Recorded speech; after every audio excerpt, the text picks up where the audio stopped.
पैसा जो भी कटा है वह आपको वापस मिल जाएगा। एनपीएस का जो है वो आपके अकाउंट। जय हिंद दोस्तों, स्वागत है आप सभी का अपने यूट्यूब चैनल बिहार शिक्षा प्लेटफॉर्म। इस वीडियो में बात करने वाले हैं विशिष्ट शिक्षकों के बारे में।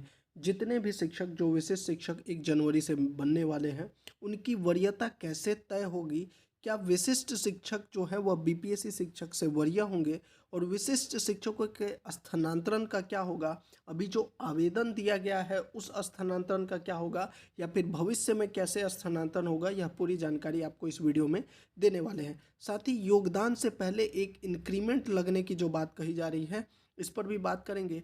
और एनपीएस का अगर आपको लाभ मिल रहा है तो आपने जो ईपीएफ में इतने दिनों से पैसे कटवाए हैं उसका क्या होगा।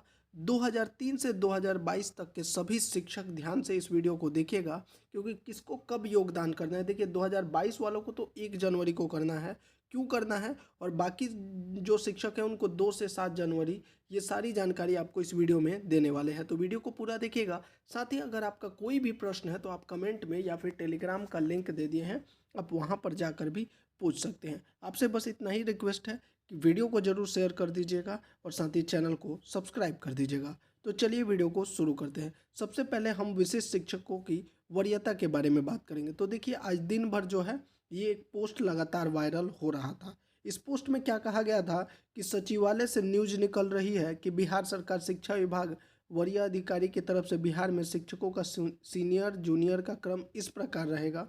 1992 95 94 के जो हैं वो सबसे वरीय रहेंगे। उसके बाद सक्षमता शिक्षक यानी कि विशिष्ट शिक्षक, बीपीएससी शिक्षक, फिर नियोजित शिक्षक, और इन सभी से सीनियर जो है प्रधान शिक्षक और हेडमास्टर रहेंगे। लेकिन ये पोस्ट जो है, जहाँ तक हमने इसके ऊपर जितना भी मैंने इसका एनालिसिस किया और बाकी जानकारी इकट्ठा की, तो ये फेक पोस्ट लग रहा है। ये जिसने भी किया है, अभी तक अगर ऐसा कुछ होता तो शिक्षा विभाग कुछ ना कुछ नोटिस निकाल कर जो है जानकारी दे देती। और अभी कुछ दिन पहले आपने देखा होगा जो विशिष्ट शिक्षक की नियमावली थी उसमें संशोधन किया गया था, उसमें भी वरीयता को लेकर कोई भी संशोधन नहीं था।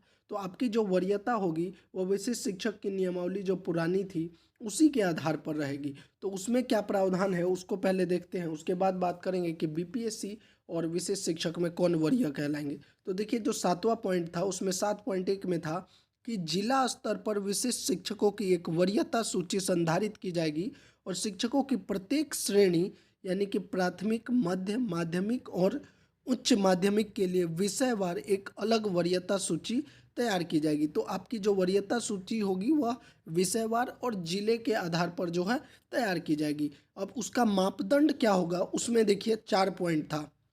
पहला पॉइंट था सॉरी, स्थानीय निकाय शिक्षक के रूप में प्रशिक्षित वेतनमान प्राप्त करने की तिथि। जब आप शिक्षक के रूप में नियुक्त हुए तो आपका प्रशिक्षित वेतनमान जब शुरू हुआ उससे आपकी वरीयता तय की जाएगी। और दूसरा, जहां 2 शिक्षक उपयुक्त मानदंड के अनुसार एक ही तिथि साझा करते हैं, उनकी जन्म तिथि वरीयता तय करने के लिए मानदंड होगी। अगर आपका सेम ही होगा तो आपका जो है जन्म तिथि देखा जाएगा। जहां 2 शिक्षक उपयुक्त मानदंड ख के अनुसार एक ही तिथि साझा करते हैं, वह अंग्रेजी, अगर डेट ऑफ बर्थ भी सेम होगा तो अंग्रेजी वर्णमाला क्रम में शिक्षक का नाम के आधार पर वरीयता रहेगा। और उपयुक्त मानदंडों में फिट नहीं होने वाले किसी अन्य मामले का निर्णय विभाग द्वारा किया जाएगा। तो ये तो हो गया आपका वरीयता का आधार, जो विशिष्ट शिक्षकों का आपस में वरीयता का रहेगा। लेकिन क्या ये बीपीएससी शिक्षक से वरीय होंगे? तो देखिए अगर आप बयान देखिएगा एसीएस का या फिर शिक्षा मंत्री का या फिर पहले जो जितने भी पत्र जारी किया गया है शिक्षा विभाग से, उन सभी के आधार पर अगर आप देखिएगा तो बीपीएससी शिक्षक जो है विशिष्ट शिक्षक से वरीय होंगे। क्यों? क्योंकि देखिए विशिष्ट शिक्षक को अब 1 जनवरी 2025 से जो है राज्यकर्मी का दर्जा मिल रहा है, लेकिन बीपीएससी टीआरई 1 और टीआरई 2 के जो शिक्षक है वह पहले ही राज्यकर्मी का दर्जा प्राप्त कर चुके हैं। हालांकि इस पर अगर विभाग जो है नोटिस निकाल के या कुछ पत्र निकाल कर जानकारी दे दे तो सही रहेगा। लेकिन फिर भी अगर आप पहले देखेंगे जितना भी गतिविधि आप शिक्षा विभाग का या फिर बयान देखेंगे तो उस आधार पर मुझे लग रहा है कि विशिष्ट शिक्षक जो हैं बीपीएससी से वरीय नहीं होंगे। इसके अलावा देखिए ये तो होगी वरीयता की बात। अब बात कर लेते हैं विशिष्ट शिक्षकों के स्थानांतरण को लेकर। तो आपको पता होगा जो अभी ऐच्छिक स्थानांतरण के लिए आवेदन लिया गया था 1 से 15 दिसंबर, उसमें से बहुत से सक्षमता पास शिक्षक थे जिन्होंने आवेदन दिया है। कल जो आपने एसीएस का बयान दिया था देखा था, उसमें एसीएस के बयान में ये कहा गया था कि 6 चरणों में किया जाएगा। अब इसका बहुत से लोगों ने मतलब यह निकाल लिया कि 6 चरण का मतलब है कि सीरियल नंबर 1 से 7 था, तो सीरियल नंबर 1 से 6 का ही होगा। जो दूरी के आधार पर 7वां पॉइंट था उनका नहीं होगा, ऐसा कई यूट्यूब चैनल पर या कई लोगों का कमेंट आ रहा है। तो ये बिल्कुल गलत न्यूज़ है। 6 चरणों का मतलब ये नहीं है कि 1 से सीरियल नंबर 1 to 6 का ही होगा, 7वें का नहीं होगा।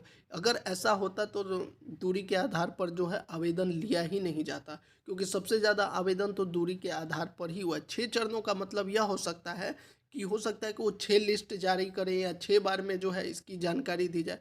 6 चरण का मतलब यह नहीं हुआ कि सीरियल नंबर 1 to 6। अगर ऐसा होता तो या तो एसीएस खुद ही कह देते कि सीरियल नंबर 1 से लेकर 6 तक का ही करेंगे, 7वें का नहीं करेंगे।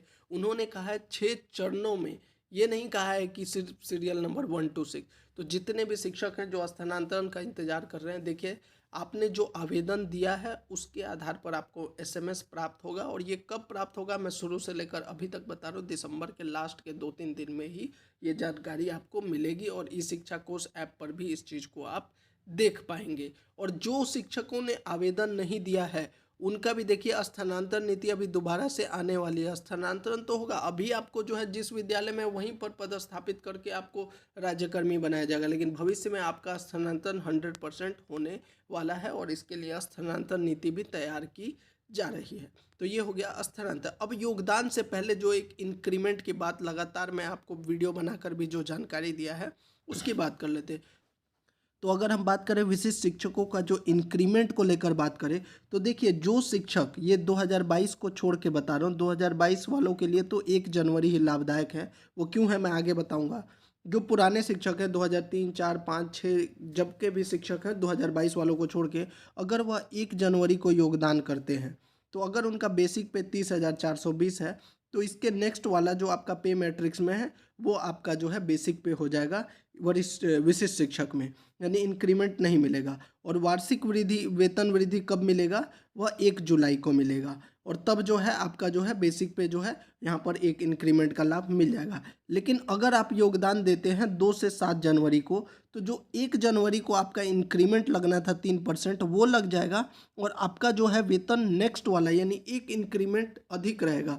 इसीलिए जो 2022 से पहले के जितने भी शिक्षक हैं उनके लिए फ़ायदेमंद ये रहेगा कि वह 2 से 7 जनवरी के बीच में योगदान दे और इनका वार्षिक वेतन वृद्धि जो है 1 जनवरी को लगेगा। इसके ऊपर ऑलरेडी डिटेल्ड वीडियो बनाया है, उसको भी जाकर आप लोग देख लीजिएगा, तब आप समझ जाएंगे। और अगर 2022 की बात करें तो 2022 वालों के लिए जो है 1 जनवरी फ़ायदेमंद रहेगा, क्योंकि इनका जो है वेतन 25,000 से कम है पीआरटी का, और 6 to 8 का जो है 28,000 से कम है। तो यानी एक इंक्रीमेंट जो 3% का लगेगा, तब भी इनका जो है मूल वेतन 25,000 से पीआरटी का अधिक नहीं होगा और 6 to 8 का 28,000 से अधिक नहीं होगा। तो अगर ये 1 जनवरी को योगदान कर दे देते हैं 1 जनवरी को, तो इनका वेतन वृद्धि जो है जुलाई में ही लग जाएगा। और अगर ये 2 से 7 जनवरी को योगदान करेंगे तो इनका जनवरी 2026 में लगेगा। इसीलिए जो 2022 के नियोजित शिक्षक हैं उनके लिए फ़ायदेमंद रहेगा कि वह 1 जनवरी को योगदान दें। तो कहने का मतलब ये है कि जो पुराने शिक्षक हैं उनको 2 से 7 जनवरी के बीच करना चाहिए, और जो 2022 के शिक्षक हैं उनको 1 जनवरी पर जो है योगदान देने पर यहाँ पर फ़ायदा मिले। अगर हम बात करें एनपीएस का, तो देखिए एनपीएस का लाभ मिलेगा, क्योंकि राज्यकर्मी के जो सबसे ज़्यादा लाभ होता है वह एनपीएस ही होता है, क्योंकि इसमें 10% आपका बेसिक पे और डीए का कटता है और 14% गवर्नमेंट भी देती है। लेकिन सवाल ये है कि जो पुराने शिक्षक हैं जिनका ईपीएफ में पैसे जमा हो रहा था उसका क्या होगा। तो आप बिल्कुल निश्चिंत रहिए, ये कमेंट एक शिक्षक ने किया था, इसीलिए इस वीडियो में जवाब दे रहा हूँ कि ईपीएफ का पैसा जो भी कटा है वह आपको वापस मिल जाएगा। एनपीएस का जो है वो आपके अकाउंट में जमा होगा, और एनपीएस का भी कुछ अमाउंट जो है आप 1 या 2 साल बाद जो है निकाल सकते हैं। और ईपीएफ का जो आपका अभी तक का पैसा कटा है नियोजित रहते हुए वह आपको वापस मिल जाएगा। तो ये थी पूरी जानकारी। अगर अभी भी आपका कोई प्रश्न है तो आप कमेंट में पूछिए, आपका नेक्स्ट वीडियो में जो है उसका जवाब दे देंगे। जय हिंद।